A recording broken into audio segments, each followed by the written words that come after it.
hanip buhay. Pagdating naman sa mga negosyong may kinalaman sa teknolohiya, hindi rin nagpapahuli ang mga Pinoy. Tulad ng mga cellphone reloading station na talaga namang connect na connect sa kanilang mga suki.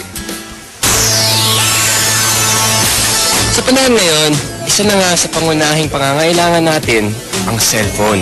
Kaya dapat lagi itong may load. At dito nakasilip ng pagkakataon ang iba nating mga kababayan para kumita. Ang V-Mobile, nakaisip ng paraan kung paanong sa pamamagitan lang ng isang telepono at isang SIM card, maaari nang makapagbenta ng load ng kahit anong network. Ang kaibahan nitong V-Mobile, gamit mo yung cellphone mo, makapagbebenta ka ng lahat ng klase ng prepaid, cards at saka electronic, para magkaroon ka ng negosyo. Taong 2008, nang simula ng V-Mobile ang negosyong ito. Ang sistemang gamit nila, all-in-one load service, kaya one-stop shop ang kanilang serbisyo. Kailangan mo rito, at least meron kang cellphone, meron kang maliit na puhunan, hindi mo kailangan ng malaki, although pwede rin maging malaki ang puhunan mo. Yan ay depende sa kung plano mo sa negosyo. Kung gumagamit ka ng internet, napakasimple lang gagawin mo. Punta ka sa aming www.loadextreme.ph. Tapos pag nakita mo na itong website nito, halimbawa yung online loading, kiklik mo, lalabas dyan yung aming dialog box. I-enter mo yung account mo, papasok mo. So, in this case, pipiliin ko na lang, papasok ko yung aking sikretong PIK. Tapos mamimili ako ng produkto. Tapos, lalagay ko yung cellphone number. Kiklik mo ngayon yung send load. Pag okay natin, yun na. Pero paano ka nga ba kikita sa negosyong ito? Halimbawa, may magpapaload sa iyo ng 100 pesos. Ang mababawas sa load wallet mo ay 90 pesos lang.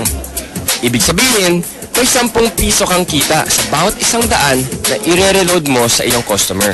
Kung kumikita ka ng 100 pesos kada araw sa pagre-reload, sa loob ng isang buwan, may kita kang 3,000 piso. Anip, tulad ni Peewee, na nakatuwaan lang daw noong una ang reloading business. Kasi nagulat kami, nung nag-start kami noon, magbabarkada lang kami. So every night magkakasama kami. Nakakatuwa. Nung 5 lang kami nagsimula, 5 members na kami. Kapatid ko, mga barkada ko. Tapos ngayon nagulat ako, yung 5 tao nagsimula niya. Ngayon, ano na kami, almost 100,000. So actually, nag-vlog pa siya na 100,000 members. Ngayon, sa simpleng pagpindot-pindot lang daw niya ng cellphone, kumikita raw si Peewee ng mula 1,000 hanggang 5,000 piso kada linggo. Ano pang hinihintay niyo mga kapartner? Oras na para ang hilig niyo sa paggamit ng cellphone, pakinabangan niyo rin at maging isang maliit na negosyo. Kung mas pinili mo na lang manatili sa bahay ngayong summer, narito ang isang kapaki-pakinabang na tip. At dahil mainit ngayon, alam kong hindi nyo maiwasan na gamitin ang inyong mga aircon. Ito ang isang tip para makatipid kayo sa pagkonsumo ng kuryente. Ilagay sa timer mode ang aircon at iset sa 2 hanggang 3 oras lamang. Pagkatapos nito, buksan ang ventilador para mapanatili ang lamig ng kwarto.